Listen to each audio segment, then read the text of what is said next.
to come and share about nations and governments. Thank you, Lord.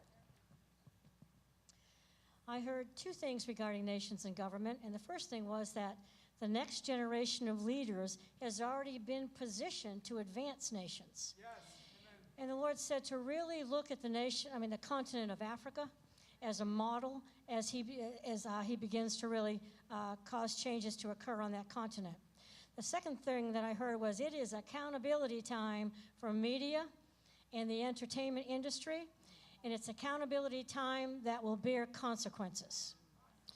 So the Lord says that he's positioning Africa to be able to stand on its own 2 feet, and where it has tried to grow by exporting outside of the continent, that growth is going to come from within that continent, and it's going to come from the gifted, great young minds that I have already positioned in important places within the nations in that continent. I'm raising up young entrepreneurs who will establish small and medium-sized businesses, but who will also be savvy when it comes to dealing with the government, to be able to establish transnational trade agreements that have not been able to be established in the past.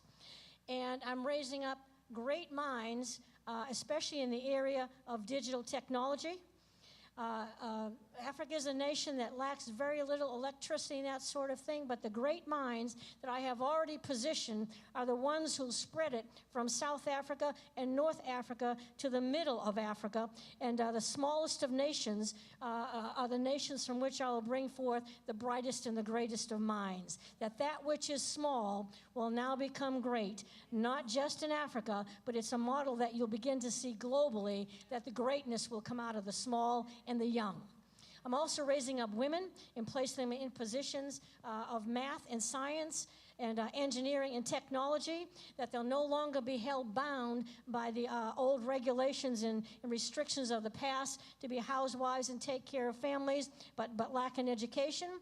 And the Lord says that government and politics and business are going to begin to work together and integrate in a way based on what the young minds bring forth. The government will be compelled to change its archaic structures that have prevented the nations within Africa from dealing with each other. So the Lord says, you watch what's going to happen when the young people emerge and begin to express what I've placed inside of them. Those national borders will come down. The Lord says right now there's an educational gap in Africa, and I have not been able to train up and raise young people through the old archaic structures. So what will happen now is those young great minds that I've placed in Africa will develop their own way to train the young people and position them within the new business opportunities that they themselves will establish. It will be the new young people who will learn to mentor and who will learn to share and will almost in a sense replace what's currently in place as an educational system in Africa. Because the Lord says that he is placing a prophetic and apostolic covering over that nation now, because there have been prophecies from the past that he's pulling forward now, because this is the now time for those prophecies to begin to emerge and to be planted and established and come forth.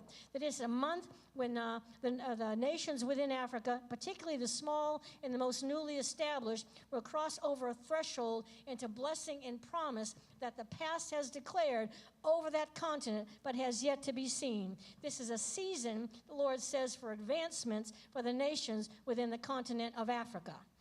And the Lord says it's also a season, particularly in the United States of America, to do business with entertainment and media. That has been too long for those who have been placed in powerful positions in making money, where they feel like they can take advantage of their position to cause others to have to be at their beck and call and do things that are dishonest, that are fraudulent, that are morally wrong, and in order for people to advance. The Lord says that the ladder of professionalism is changing. The hierarchy of those who really have the influence and power is changing, and it won't be by title.